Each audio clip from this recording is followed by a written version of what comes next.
علیکم ورحمۃ اللہ وبرکاتہ۔ الحمدللہ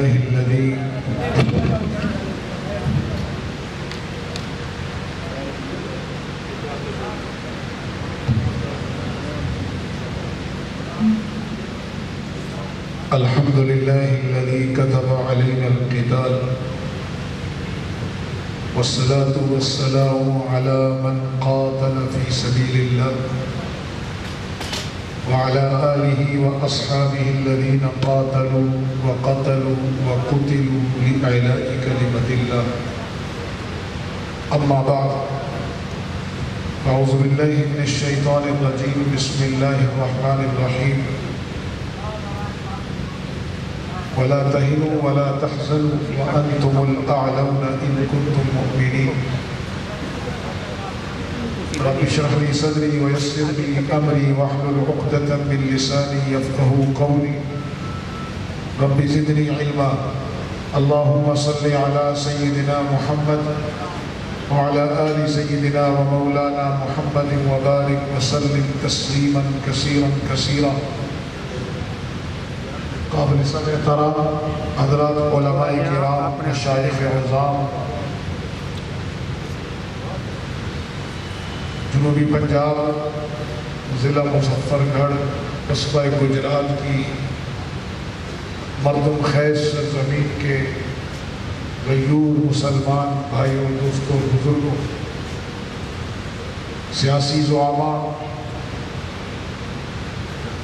اور دیگر معززین علاقہ، بالخصوص علماء امت،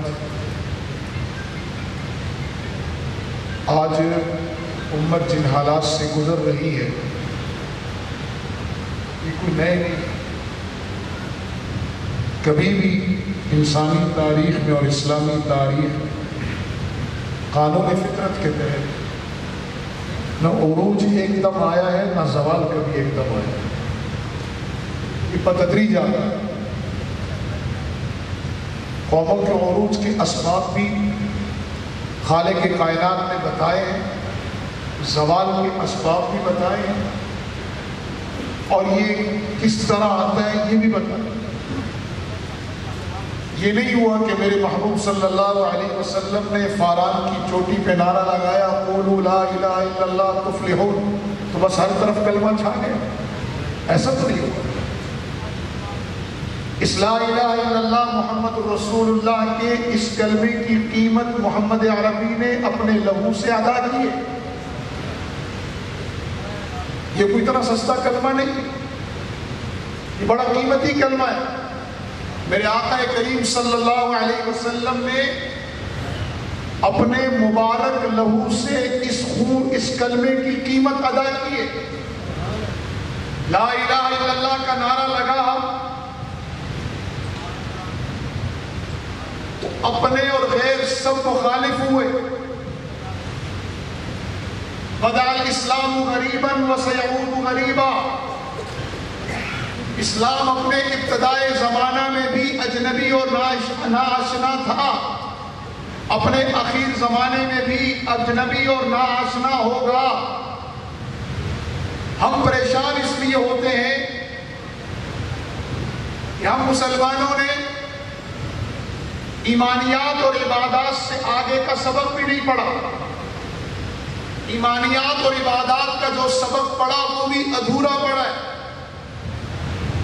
ہم نے کتاب المعاملات نہیں پڑھی پوری، اس لیے ہمارے بازاروں میں اسلامی معاملات نظر نہیں آ رہے. ہم نے کتاب المعاشرت نہیں پڑھی، اس لیے آج ہماری سوسائٹیز میں اسلام اپنی اس اصل شکل میں نہیں نظر آ رہا. ہم نے کتاب الجہاد سے دوری اختیار کی. تو آج جب کوئی عالم کہتا ہے کہ مسواک کے ساتھ نماز فضیلت والی، پگڑی کے ساتھ فضیلت والی، تو میں پگڑی اور مسواک کی تنقیص نہیں کر رہا. میں خود صاحب پگڑی اور صاحب مسواک ہوں. میں صرف یہ بتا رہا ہوں کہ امت میں جس چیز کا ذکر چھوٹ جائے تو پھر وہ چیز امت سے نکل جاتی ہے اس کے عمل سے. اسی نبی نے فرمایا کہ اسلحہ لگا کر نماز پڑھنے کی بھی اپنی فضیلت ہے. جب آج عالم یہ حدیث سناتا ہے تو لوگوں کو اجنبی پن محسوس ہوتا ہے. میرے آقا کریم صلی اللہ علیہ وسلم نے جو کلمے کی قیمت ادا کی، کیا وہ مجھے اور آپ کو معلوم نہیں؟ اس کلمے کی قیمت ادا کرتے ہوئے میرے آقا کریم صلی اللہ علیہ وسلم کا میڈیا ٹرائل بھی ہوا. اس کلمے کی قیمت ادا کرتے ہوئے میرے آقا کریم صلی اللہ علیہ وسلم پر تانے بھی لگے. اس کلمے کی قیمت ادا کرتے ہوئے میرے آقا کریم صلی اللہ علیہ وسلم پر تہمتیں اور بہتان بھی لگے. اس کلمے کی قیمت ادا کرتے ہوئے میرے آقا کریم کے جسم اتھر پر اوجھیاں ڈالی گئی، گردن میں رسی ڈال کر کھینچا گیا. میرے آقا کریم صلی اللہ علیہ وسلم پر پھپتیاں کسی گئیں، اپنے رشتہ دار کھڑے ہوئے، شاہد و مجروح کے خطاب دیے گئے، میڈیا ٹرائل ہوا، اما عائشہ رضی اللہ تعالیٰ عنہ پر تہمت لگائی گئی. میرے آقا کریم نے اس کلمے کی قیمت ادا کرتے ہوئے بدر میں نکلے، 313 کے ساتھ 1000 کا مقابلہ کیا. اس کلمے کی قیمت میں میرے آقا کے مبارک کے وصفہ جیسے چہرے میں کڑیاں کڑی ہیں. اس کلمے کی قیمت ادا کرتے ہوئے میرے آقا کے مبارک دندان شہید ہوئے ہیں. اس کلمے کی قیمت ادا کرتے ہوئے میرے آقا نے پیٹ پر پتھر باندھے ہیں. اس کلمے کی قیمت ادا کرنے کے لیے میرے آقا کریم صلی اللہ علیہ وسلم نے حنین کی وادی میں اتنی تیروں کی بوچھاڑ تھی کہ فضا میں اندھیرا چھا جاتا تھا، جیسے آج غزہ میں میزائل اور بموں کی بمبار میں ظلم کا اندھیرا ہے، جہالت کا اندھیرا ہے، تباہی و بربادی کا اندھیرا ہے. لوگ اس اندھیرے میں سمجھ رہے ہیں ظلم غالب آ گیا، جہالت غالب آ گئی، فرعون غالب آ گیا، یہودیت غالب آ گئی، طاقت غالب آ گئی. اس وقت بھی حنین کی وادی میں میرے آقا کریم پر 4000 تیروں کی بیک وقت بوچھاڑ تھی. جب وہ تیر چلتے تھے فضا میں اندھیرا آ جاتا تھا. اس قیمت کے دیتے ہوئے ساری دنیا کے سامنے کھڑے ہو کر میرے محبوب نے کہا تھا انا النبی لا کذب انا ابن عبد المطلب. جس طرح میرے عبد المطلب کی اولاد ہونے میں شک نہیں ہے، میرے نبی ہونے میں بھی شک نہیں ہے. میری لائی ہوئی نماز میں، معاملات میں، اخلاقیات میں، معاشرت میں، ایمانیات میں، عبادات میں بھی شک نہیں. میرے جہاد بھی میرے مشکوک ہے. نعرہ تکبیر، سبیلنا سبیلنا، طریقنا طریقنا. فلسطین سے رشتہ کیا، حماس سے رشتہ کیا، غزہ سے رشتہ کیا. دیتے ہوئے میرے نبی کے سگے چچا کی لاش کے ٹکڑے ہوئے ہیں. اس کلمے کی قیمت ادا کرتے ہوئے میرے محبوب نے احد کے میدان سے 70 صحابہ کی لاشیں میتیں اٹھائی ہیں. اس کلمے کی قیمت ادا کرتے ہوئے میرے محبوب کو پورے عرب نیٹوں نے میدان خندق میں گھیرا تھا. ایک دم تو نہیں ہو، یہ عروج بدر کی سیڑھی چڑھا ہے.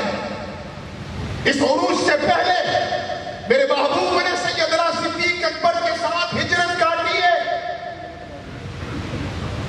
یہ نہیں ہوا کہ غار حرا میں بس اقرا بسم ربک الذی خلق نازل ہوا اور سارے عالم میں چھا گیا.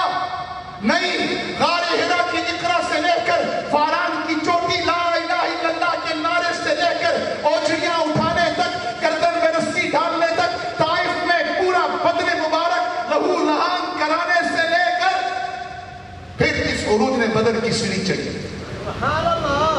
پھر اس نے احد کا سنگ نیل عبور کیا. پھر اس نے خندق کی خونوں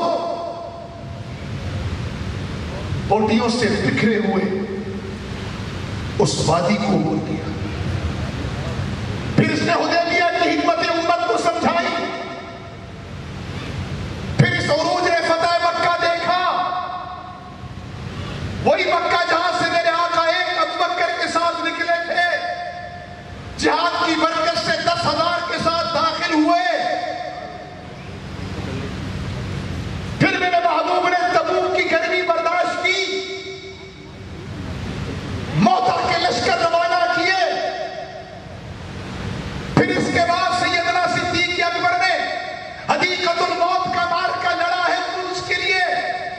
اسلام کے غلبے کے لیے.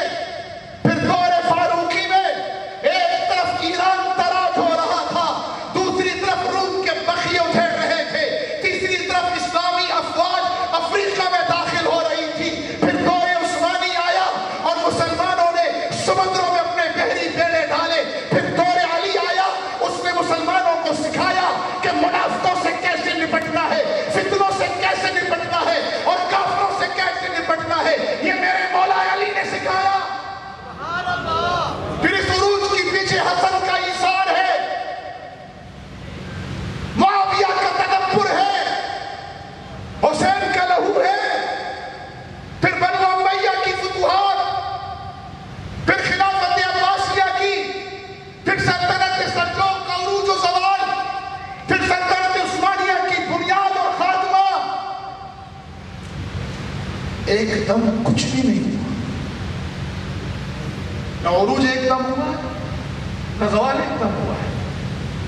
اس پچھلے 45 سال کے اندر امت مسلمہ نے بڑی تکالیف دیکھی ہے، بلکہ پچھلی ایک صدی میں خلافت عثمانیہ کا سقوط دیکھا اس امت نے، سلطنت مغلیہ کا خاتمہ دیکھا اس امت نے، سقوط ڈھاکہ بھی دیکھا اس امت نے، سقوط قندھار بھی دیکھا اس امت نے.